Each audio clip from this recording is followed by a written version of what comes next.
मध्य प्रदेश के एक ऐसे मंत्री जी की बात करते हैं जिनको ये कहना पड़ रहा है कि मंत्री जी लाडली बहनों का सम्मान कीजिए। इन लोगों ने ही तो मंत्री बनाया है। क्या पैसा देंगे तभी वो आएंगे और क्या पैसे के लिए ही आएंगे? अरे भाई, ऐसा बिल्कुल नहीं बोलना है। सरकार बनाती हैं ये बहनें। कहते हैं राजनीति में सोच समझकर बोलना चाहिए। सोच समझकर बोलेंगे तो फायदा होगा, बिना सोचे समझे बोलेंगे तो नुकसान होना तय है। और शायद यही बात करण सिंह वर्मा भूल गए। करण सिंह वर्मा ने लाडली बहनों को लेकर कुछ ऐसा बोल दिया है जिसका उन्हें राजनीतिक नुकसान हो सकता है। क्या कहा करण सिंह वर्मा ने? चलिए विस्तार से आपको बता देता हूं। देखिए, करण सिंह वर्मा मध्य प्रदेश सरकार में राजस्व मंत्री हैं। मध्य प्रदेश बीजेपी के अनुभवी और सीनियर नेता हैं और उन्होंने मंच से लाडली बहनों को धमकी भरे लहजे में कुछ बातें कही हैं। गुरुवार को सीहोर के धामंदा गांव में एक कार्यक्रम था। इसी कार्यक्रम में मंत्री जी कहते हैं कि हमारी सरकार लाडली बहनों को हर महीने 1500 रुपए देती है। इस गांव में 894 लाडली बहनें हैं, लेकिन हमारे कार्यक्रम में लाडली बहना आती ही नहीं। अगर अगली बार नहीं आई तो योजना से ही उनका नाम काट देंगे। सुनिए करण सिंह वर्मा ने क्या कहा। लाडली बहन अपने यहाँ 894 बहनों को 1500 रुपए महीना दे रहे हैं। आई कितनी बहनें? अब एक दिन बोलेंगे सब मैडम को सबको बुलाओ, बहना को नहीं आई तो नाम कट जाएगा उनका। इतना ही नहीं, अगर आप करण सिंह वर्मा का पूरा भाषण सुनेंगे तो आपको समझ आएगा कि मंत्री जी के निशाने पर सिर्फ लाडली बहनें नहीं थी बल्कि पूरा गांव था। इसके बाद मंत्री जी कहते हैं इस गांव के लोगों को अनाज दिया, मकान दिया, फिर भी हमें वोट नहीं देते। मंत्री जी का ये बयान भी सुन लीजिए। और हाँ, मंत्री जी, ये देने के लिए आप मंत्री बने, आपको देना ही होगा। सुनिए क्या कहा। अब धामंदा के लोग हमें सेलेक्ट करने में क्या दिक्कत था? आपको तकलीफ होती क्या वो बटन दबाने में? चोरी करी हमने, कमीशन खाया, बेईमानी करी, शर्म नहीं आती लोगों को? गेहूं खा रहे हैं, मकान बन रहा है, तीरथ जा रहे हैं, बच्ची की शादी कर रहे हैं, वोट कांग्रेस को दे रहे हैं। छल करते हैं और जो छल और कपट करता है ना, उसका भोलेनाथ भी उसकी मुक्ति स्वीकार नहीं करते। ऐसा पहली बार नहीं है जब बीजेपी के किसी मंत्री ने इस तरह से लाडली बहनों के नाम काटने की बात कही। इससे पहले 13 दिसंबर 2025 को मंत्री विजय शाह ने एक कार्यक्रम के दौरान कहा था कि रतलाम जिले में 2.5 लाख लाडली बहनें हैं, लेकिन कार्यक्रम में 50,000 भी नहीं आती। जो नहीं आएंगी उनकी जांच करेंगे। सुनिए विजय शाह ने क्या कहा था। 100 रुपए के हिसाब से हम करोड़ रुपया दे रहे हैं। मुख्यमंत्री के 2 साल हो गए, तो बहन अपने भाई का सम्मान तो करे ना। 2.5 लाख में से 50,000 तो आए, मुझे नकारा दें। जाड़े तो पड़ रहे हैं, तो कौन अधिकारी भाई? जरा जांच के बाद ही देखेंगे।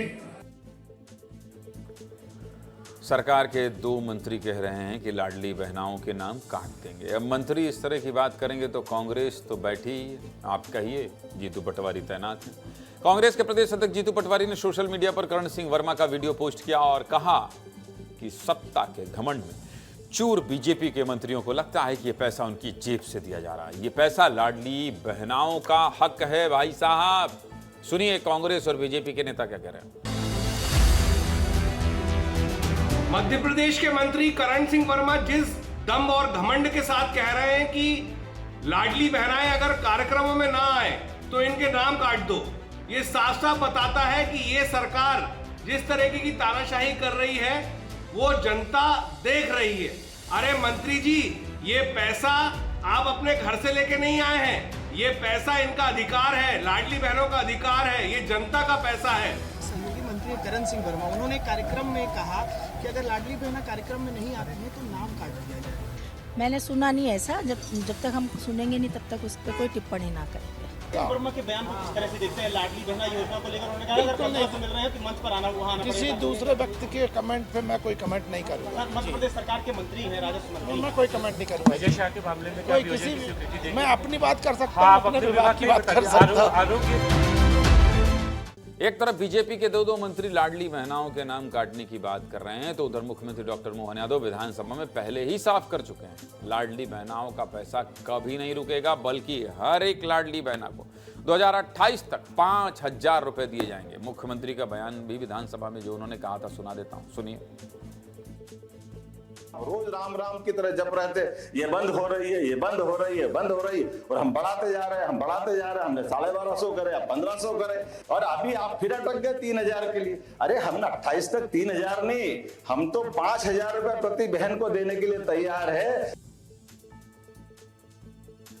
सीधी सी बात है, मुख्यमंत्री लाडली बहनाओं के पैसे बढ़ाने की बात कर रहे हैं, उन्हें सुविधा देने की बात कर रहे हैं, और उनके इन बयानों से महिलाओं का भरोसा भी बढ़ रहा है। लेकिन अगर उन्हीं की सरकार के मंत्री नाम काटने की धमकी देंगे तो इसका नुकसान भी बीजेपी को ही होगा। और हमें ये भूलना नहीं चाहिए कि ये वही लाडली बहना योजना है जिसने 2023 में पूरा खेल पलट दिया।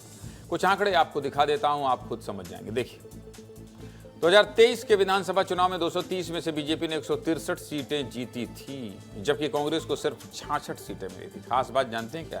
खास बात ये थी कि 2018 के मुकाबले 2023 में बीजेपी का 8% वोट शेयर बढ़ा था, जो कि बहुत बड़ा नंबर होता है। मध्य प्रदेश में कुल 2 करोड़ 70 लाख महिला वोटर हैं। 2023 के चुनाव में रिकॉर्ड 78% महिलाओं ने वोट डाला था, जिसमें 1 करोड़ 25 लाख से ज्यादा महिला वोट बीजेपी के खाते में गए थे। एसबीआई रिसर्च रिपोर्ट की माने तो लाडली बहना योजना की वजह से बीजेपी को 35 सीटों का फायदा हुआ था। प्रदेश में 34 सीटों पर पुरुषों से ज्यादा महिला वोटर हैं। इन 34 सीट में से 27 बीजेपी के खाते में गई थी, और सिर्फ एक योजना से 8% वोट शेयर बढ़ना बड़ी बात है। सीधे मुद्दे की बात यही है कि लाडली बहना बीजेपी की बड़ी ताकत है, और अगर सरकार के मंत्री इस तरह के बयान देंगे तो यही ताकत उनकी कमजोरी बन जाएगी। समझ गए आप?